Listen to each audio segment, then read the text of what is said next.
Hello mga ka-Wonder Ham! Nandito na naman po si Kuya Wonder at mag-aaral na naman po tayo.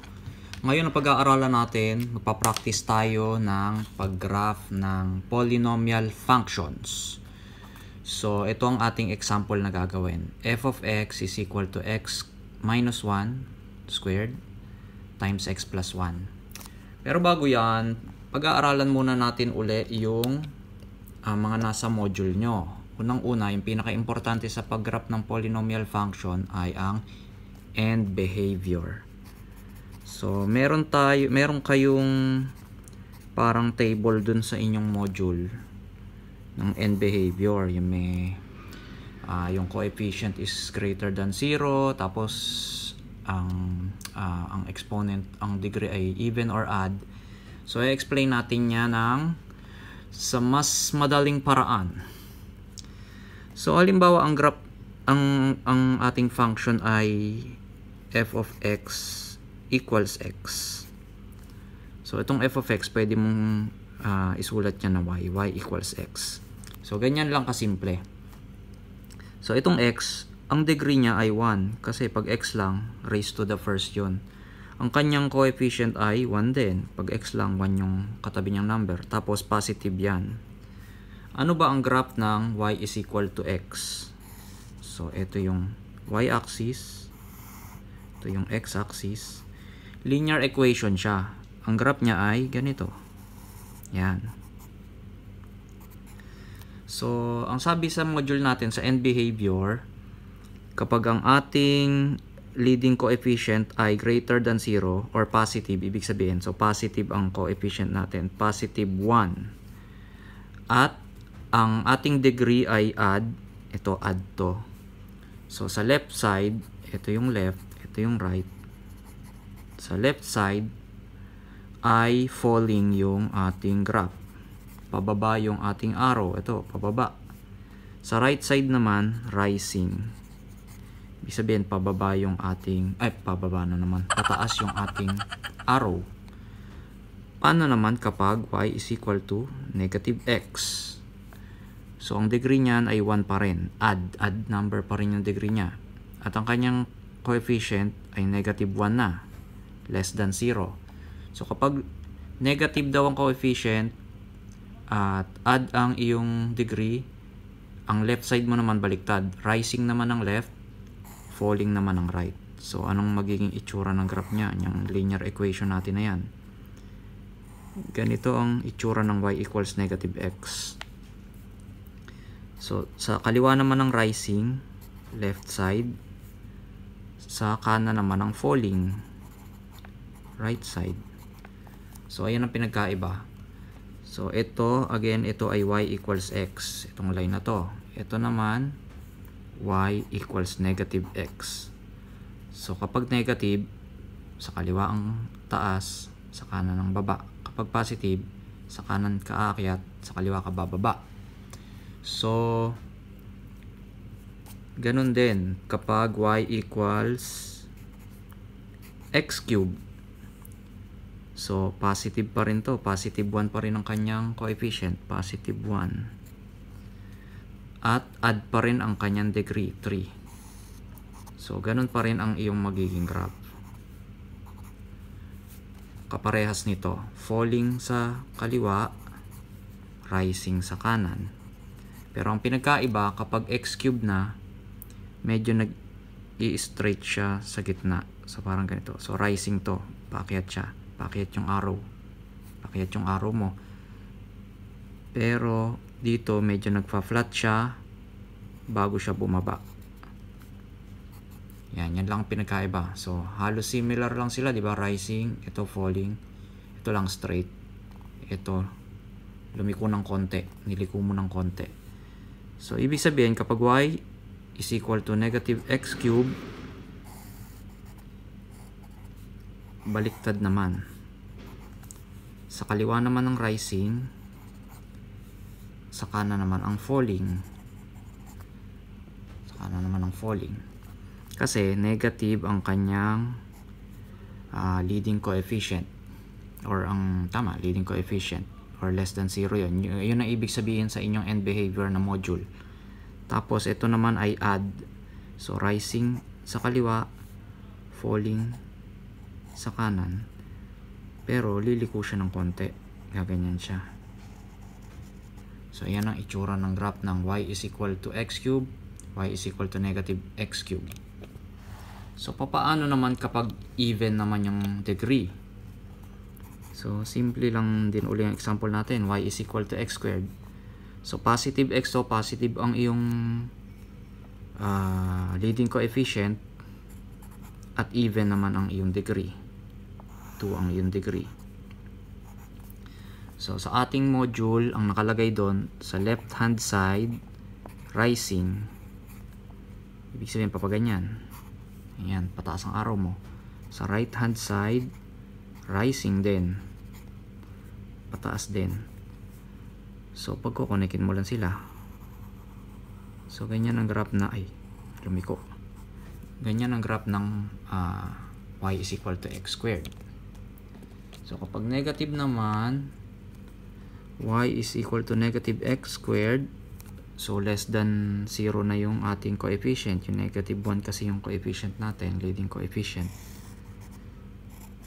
So ayon sa ating module, falling ang kaliwa.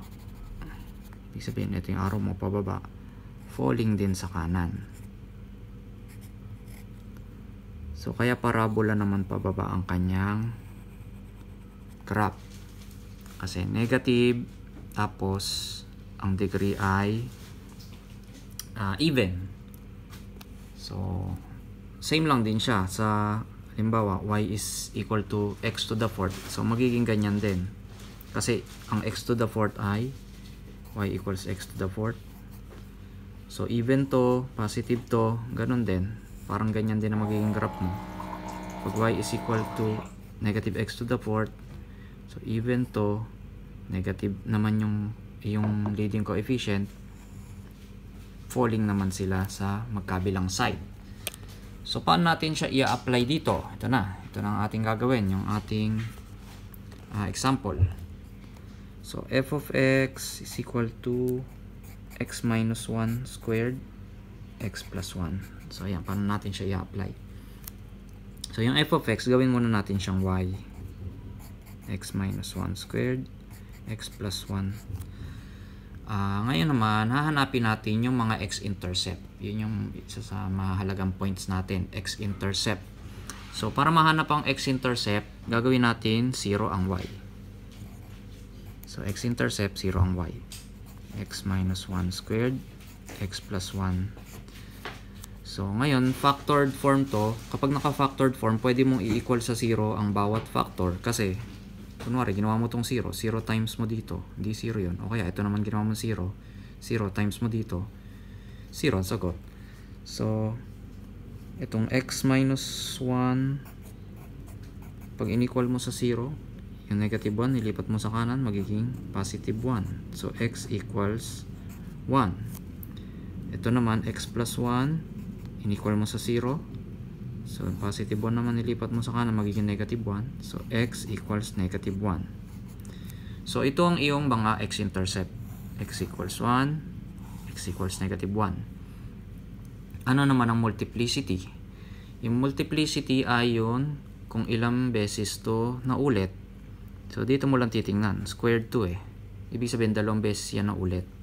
Ang multiplicity nito, multiplicity ng 1 ay 2. Kasi, ang x minus 1 squared, pag finactor mo yan, x minus 1 times x minus 1. So, ibig sabihin, meron kang dalawang x equals 1 na makukuha. Kaya, dalawa ang multiplicity mo. Dito naman, sa x equals negative 1, isa lang to. Isa lang exponent mo. So, ang multiplicity mo naman dito ay 1. So, yan. Meron na tayong mga x-intercept. Hanapin na rin natin yung y-intercept para mas maganda. So, ang y-intercept naman, baliktad naman yung x naman ang gagawin mong 0. So, x minus 1 squared, x plus 1. So, itong x, gawin mo itong 0. Ito, gagawin mo itong 0. So, ano yan? 0 minus 1 squared yan. Ito, 0 plus 1. 1. So, negative 1 squared magiging positive 1. Kasi negative times negative positive. So, 1 times 1. Ang iyong y ay 1. Ito ang iyong y-intercept. Ay, sorry. Hindi nakita. Yan ang iyong y-intercept. So, paano natin yan igagraph? So, dito tayo sa kabila. Yan, dito tayo. Madali ang graph na lang muna. Para hindi tayo masyadong magtagal. Ay. Okay na yan. Basta isipin nyo na lang pantay yan. So, ang x-intercept natin ay 1.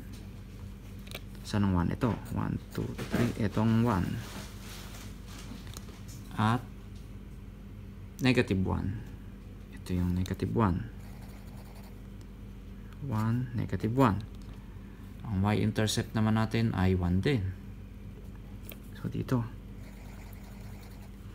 So, ngayon, gagamitin na natin yung ating pinag-aralan sa end behavior. Naka-factored form to. Ano ang leading coefficient nito? Kapag pinag-multiply mo to lahat, itong x minus 1 squared, pag in-squared mo to, ang pinakaunang term nito magiging x squared. Ngayon, yung pinakaunang term na x squared, pag minultiply mo naman dito sa pangalawang factor, magiging x cube. So, ang magiging leading term niyan ay x cube. Na ang leading coefficient ay positive 1. So, positive, tapos add number. Positive, add, falling, rising. Ibig sabihin sa pinakakaliwa ng graph mo, falling, pababa. Sa pinakakanan, rising. Yan, buuin na natin yung ating puzzle. Ngayon, ang sabi naman sa ating module about x-intercept and multiplicity, kapag ang multiplicity daw ay add number, dadaan lang yung line sa x-intercept mo. So, ang x-intercept mo ay negative 1. Ang multiplicity niya ay 1. So, ito yon. Multiplicity nito 1. Tatagos lang dyan yung line mo. Dadaanan lang niya dyan. Yan. Dumaan siya dyan. Since meron kang y-intercept, so, daanan mo na yon.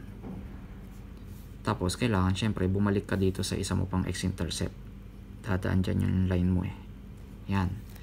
Pero itong 1, ang multiplicity niya ay 2. Ang sabi sa ating module, kung mababasa natin yung module, kapag even daw ang multiplicity, magbabounce yung line doon sa x-intercept. Doon sa x equals 1. Ano ibig sabihin nun? So, 2 ang multiplicity nito, even to, magbabounce siya dito. Ibig sabihin, daan siya dyan, aakyat uli. Parang yung ating x squared. Diba? Dalawa ang multiplicity, x squared. Tumaan siya dito, book, umakyat. So, parang ganun din. So, dumaan siya doon, nag-bounce, umakyat. Tapos, ituloy na natin. Rising naman yan eh. So, ayan ang ating graph para sa ating function na f of x is equal to x minus 1 squared times x plus 1.